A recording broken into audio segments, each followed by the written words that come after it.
Assalamualaikum warahmatullahi wabarakatuh. Salam sejahtera untuk kita semua. Salam NKRI, salam merah putih. Nah, ada statement menarik dari adik kandung Pak Prabowo terkait beliau selama 15 tahun masuk politik, yang ternyata katanya ditipu terus menerus, apalagi kakaknya tuh Pak Prabowo.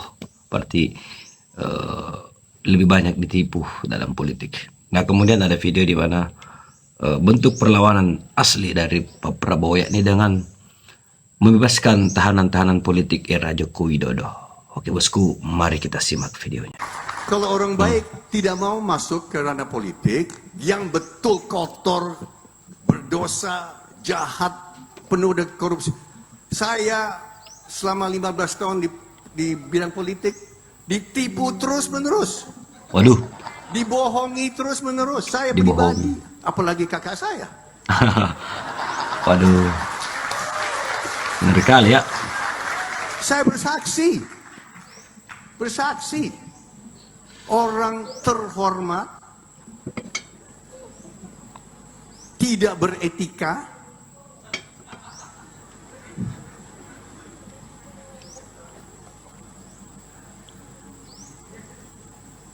menipu dan berbohong terus. Saya alami A1. Ini bukan katanya, kata Hashim.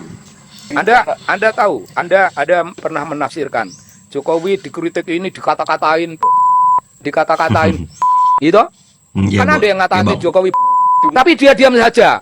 Nah, apakah dia itu karena orang mulia? Tidak bang. Apakah itu karena dia orang yang sabar hatinya? Yang begitu besar? Bukan, Bung. Karena itu yang penting dia nggak dengerin itu, terserah lu mau ngomong apa. Yang penting gua mau menjadikan anak gue ini dari wali kota menjadi wapres. Iya kan. Sudah jadi wapres dikatain apa saja, nggak peduli. Yang penting anak gue jadi ketua partai. Ketua partai, yang penting lu mau ngatain gue nggak apa-apa, yang penting anak gue ini nanti jadi gubernur dan seterusnya. Apa yang terjadi, Bung? Mass criticism itu tidak ketemu dengan suara, karena kritikan massa atau kritikan elit, bisa saja kritikan massa maupun elit itu tidak pernah didengar, Bung.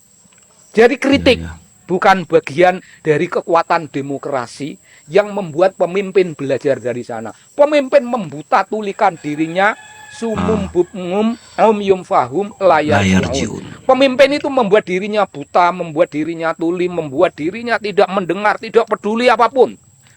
Pemimpin membuat dirinya jadi batu, tidak dengar apa-apa. Yang penting kepala batu itu mencapai apa yang dia targetkan.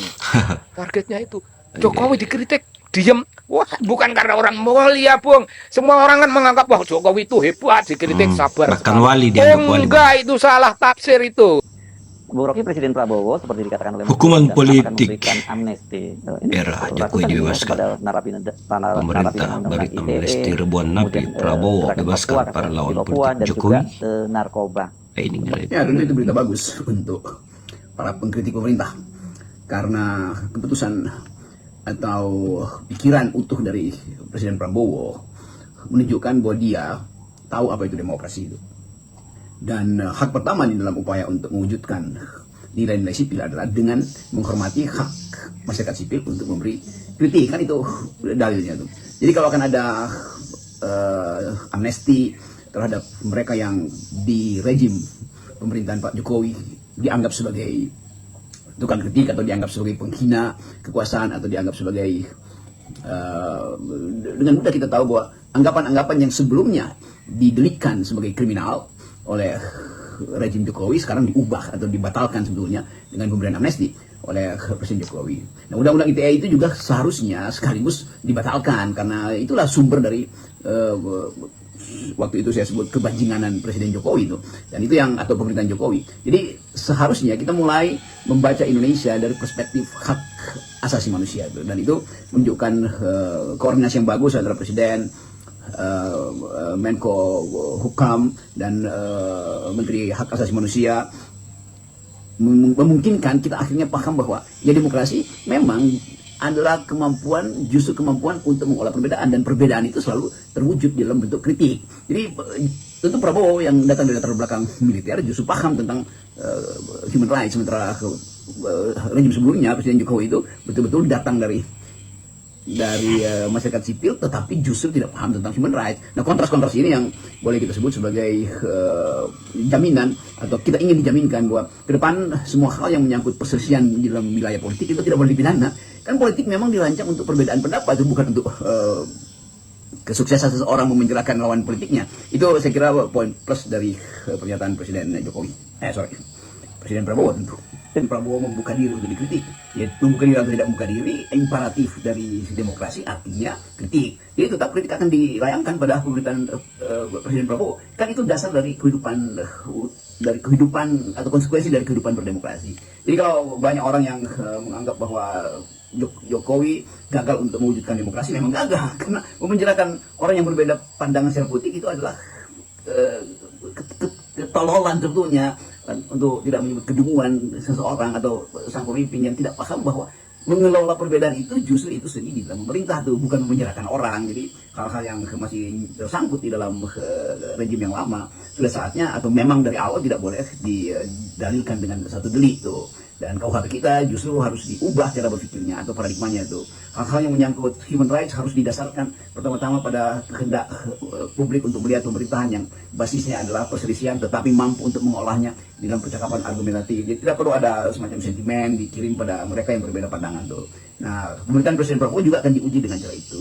Kemampuan Prabowo untuk mengolah politik dalam manuverring di DPR, kemampuan rejim ini atau pemerintahan baru ini untuk memahami bahwa akan banyak ada kritik masyarakat karena kesulitan ekonomi, karena pertentangan agraria, karena sebut saja hal-hal yang menyangkut kebebasan sipil, kemajuan di dalam demokrasi akan diukur berdasarkan penghargaan terhadap hal-hal itu. Jadi kita mesti lihat nanti apakah indeks demokrasi kita naik sedikit dibandingkan dengan indeks yang ditinggalkan oleh Jokowi yang buruk itu penanda bahwa masyarakat memberi dukungan secara masuk akal pada pemerintahan Presiden Prabowo. Kan itu kontrasnya mesti dilihat di situ. Jadi teruskan aja teman-teman yang beroposisi atau kelompok-kelompok yang menghendaki semacam kesimpulan dari pernyataan Prabowo bahwa akan ada amnesti terhadap sebut aja dalam tanda petik tahanan politik, dan itu sebenarnya terutama yang harus kita pahami itu bahwa ada yang diberi amnesti juga karena usia, karena penyakit, yaitu hal yang memang dasarnya kemanusiaan. Tetapi delik politik tidak boleh ada lagi di dalam pemerintahan Presiden Prabowo ke depan. Bung Rocky, ini banyak sekali orang yang menangkap tone yang positif dari Anda terhadap komen-komen Anda yang terhadap Pak Prabowo. Banyak yang mempersoalkan mengapa kok ada standar yang berbeda yang Anda terapkan kepada Pak Jokowi dengan Pak Prabowo. Apa karena faktor kedekatan Anda dengan Pak Prabowo, atau setidaknya karena rumah Anda berdekatan dan bertangga dengan Pak Prabowo? Banyak yang curiga loh ini. Ya memang banyak orang yang menganggap bahwa FNN atau Rocky Gerung terutama tidak memberi kritik pada Presiden Prabowo. Lalu dari awal kita kasih kritik, sekali lagi kan kritik itu soal kebijakan tuh. Kenapa Rocky Gerung tidak kritik sekeras pada Pak Jokowi? Ya iya, tentu saja kan saya kritik karena Pak Jokowi berbohong di dalam IKN, kan itu dasarnya. Apakah Prabowo berbohong dalam IKN? Ya kalau berbohong kita kritik juga kan. Kalau Presiden Prabowo tidak paham demokrasi, kita kritik juga kan. Tetapi kita mesti kasih kritik secara wajar, itu dasarnya tuh. Kenapa saya nggak kritik Pak Prabowo? Ya karena nggak ada indikasi ijazahnya palsu, kan gampang aja kan.